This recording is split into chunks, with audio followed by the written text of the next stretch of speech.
ইংরেজি শিখতে গেলে আমাদের টেন্স অবশ্যই জানাটা দরকার। টেন্স হচ্ছে 3 প্রকার: প্রেজেন্ট টেন্স, পাস্ট টেন্স এবং ফিউচার টেন্স। এই প্রেজেন্ট, পাস্ট এবং ফিউচার টেন্সকে আবার 4টি করে ভাগে ভাগ করা হয়েছে। যেমন প্রেজেন্ট টেন্স, না প্রথমে আমরা পাস্ট টেন্স নিয়ে কথা বলবো। Past tense past indefinite, past continuous, past perfect, past perfect continuous tense. তেমনি ভাবে প্রেজেন্ট টেন্সকেও 4টি করে ভাগে ভাগ করা হয়েছে: present indefinite, present continuous, present perfect, present perfect continuous tense. তেমনি ভাবে ফিউচার টেন্সকেও 4টি করে ভাগে ভাগ করা হয়েছে: future indefinite, future continuous, future perfect, future perfect continuous tense. প্রথমে আমরা যেটা নিয়ে কথা বলবো সেটা হচ্ছে past tense, past indefinite tense নিয়ে কথা বলবো। পাস্ট ইনডিফিনাইট টেন্স মানে অতীতে কোনো কাজ হয়েছিল বোঝাতে আমাদের পাস্ট ইনডিফিনাইট টেন্স ব্যবহৃত হয়। মানে আমি গিয়েছিলাম, আমি বাজারে গিয়েছিলাম, সে এসেছিল, মানে অতীতে কোনো একটা সময় এসেছিল বোঝাতে আমাদের পাস্ট ইনডিফিনাইট টেন্স, বা অতীতের কোনো একটা অভ্যাস বোঝাতে, ঠিক আছে, আমাদের এই পাস্ট ইনডিফিনাইট টেন্স ব্যবহার করা হয়। তারপর যেটা নিয়ে কথা বলছি সেটা past continuous tense. Past continuous tense মানে তোমার অতীতে কোনো কাজ হচ্ছিল বোঝাতে, ঠিক আছে, কোনো কাজ হচ্ছিল বোঝাতে আমাদের পাস্ট কন্টিনিউয়াস টেন্স ব্যবহার হয়।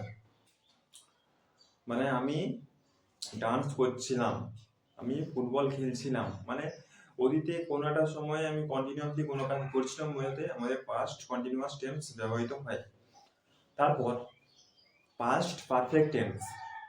পাস্ট পারফেক্ট টেন্স মানে অতীতে কোনো একটা কাজ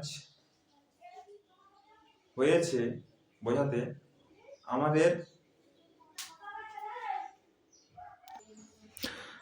পাস্ট পারফেক্ট মানে অতীতে কোনো একটা সময়ে হয়েছে, মানে কোনো একটা কাজ হয়ে গেছে, অতীতেই হয়ে গেছে, অতীতে হয়েও অতীতেই সম্পূর্ণ হয়ে গেছে, এটা বোঝাতে আমাদের পাস্ট পারফেক্ট টেন্স ব্যবহার করা হয়। তাহলে past perfect continuous tense. Past perfect continuous tense মানে অতীতে কোনো একটা কাজ শুরু হয়েছে এবং শুরু হয়ে অতীতেই সম্পূর্ণ হয়ে গেছে, ঠিক আছে, মানে কোনো একটা সময়ে শুরু হয়েছিল দিয়ে কোনো সময় ওটা শেষ হয়ে গেছে, ওইটা আমাদের পাস্ট পারফেক্ট কন্টিনিউয়াস টেন্সের মধ্যে পড়ছে। তারপর যেটা নিয়ে কথা বলবো সেটা হচ্ছে present tense, present indefinite tense. এই প্রেজেন্ট ইনডিফিনাইট টেন্স কি? প্রেজেন্ট ইনডিফিনাইট টেন্স মানে বর্তমানে কোনো জিনিস হয় বোঝাতে, হ্যাবিট বোঝাতে, বা কোনো জিনিস ইউনিভার্সাল ট্রুথ বোঝাতে আমাদের প্রেজেন্ট ইনডিফিনাইট টেন্স ব্যবহার করা হয়। যেমন সূর্য পূর্ব দিকে ওঠে, এটা জাগতিক সত্য, এটা ইউনিভার্সাল ট্রুথ, জাগতিক সত্য, এই সত্যকে কেউ কোনোদিন চেঞ্জ করতে পারবে না।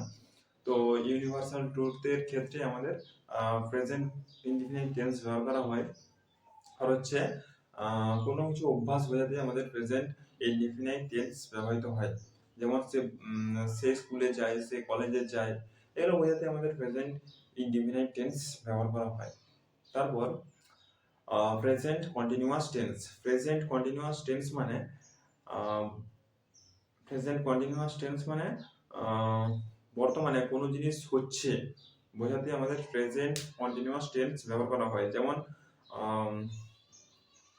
সে নাচ করছে, সে গান গাইছে, মানে বর্তমানে কোনো জিনিস হচ্ছে বোঝাতে আমাদের প্রেজেন্ট কন্টিনিউয়াস টেন্স ব্যবহার করা হয়।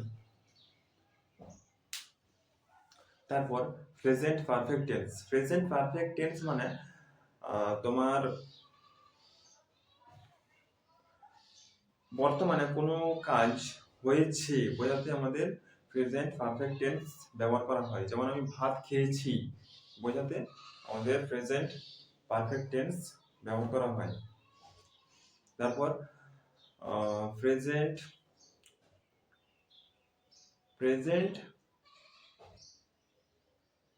Perfect continuous tense. Present perfect continuous tense মানে তোমার বর্তমানে কোনো একটা কাজ শুরু হয়েছে, শুরু হয়ে চলছে, মানে ধরো কাল থেকে ভাই ফুটবল খেলছে, মানে এখনো সে খেলে যাচ্ছে, তো এটা প্রেজেন্ট পারফেক্ট টেন্সের মধ্যে পড়ছে। মানে কোনো একটা কাজ আরম্ভ করেছে এবং সে কাজটা এখনো চলছে, এটা প্রেজেন্ট পারফেক্ট টেন্সের মধ্যে, এই প্রেজেন্ট পারফেক্ট কন্টিনিউয়াস টেন্সের মধ্যে পড়ছে। তো এই আমাদের পাস্ট টেন্স গেল, প্রেজেন্ট টেন্স গেল, এবার future tense, future indefinite tense. Future indefinite tense মানে, ফিউচার ইনডিফিনাইট টেন্স মানে তোমার, ফিউচার ইনডিফিনাইট টেন্স মানে হচ্ছে ফিউচার ইনডিফিনাইট টেন্স মানে অতীতে ভবিষ্যতে কোনো কাজ হবে, ভবিষ্যতে কোনো কাজ হবে বোঝাতে আমাদের present indefinite past future indefinite tense ব্যবহৃত হয়। ঠিক আছে, যেমন আমি ভাত খাবো, এখনো খাইনি, আমি স্কুলে যাব, তো এগুলো প্রেজেন্ট ইনডিফিনাইট টেন্সের মধ্যে পড়ছে। আর ফিউচার ইনডিফিনাইট টেন্সের মধ্যে পড়ছে। তারপরে হচ্ছে future continuous tense. Future continuous tense মানে ভবিষ্যতে কোনো কাজ করতে থাকবো বোঝাতে, মানে কন্টিনিউয়াসলি কোনো কাজ হতে থাকবে বোঝাতে আমাদের ফিউচার কন্টিনিউয়াস টেন্স ব্যবহার করা হয়। তারপর future perfect tense. Future perfect tense মানে ভবিষ্যতে কোনো কাজ, কোনো মানে একটা সময়ের আগে করে থাকবো যাতে আমাদের ফিউচার পারফেক্ট টেন্স ব্যবহার করা হয়।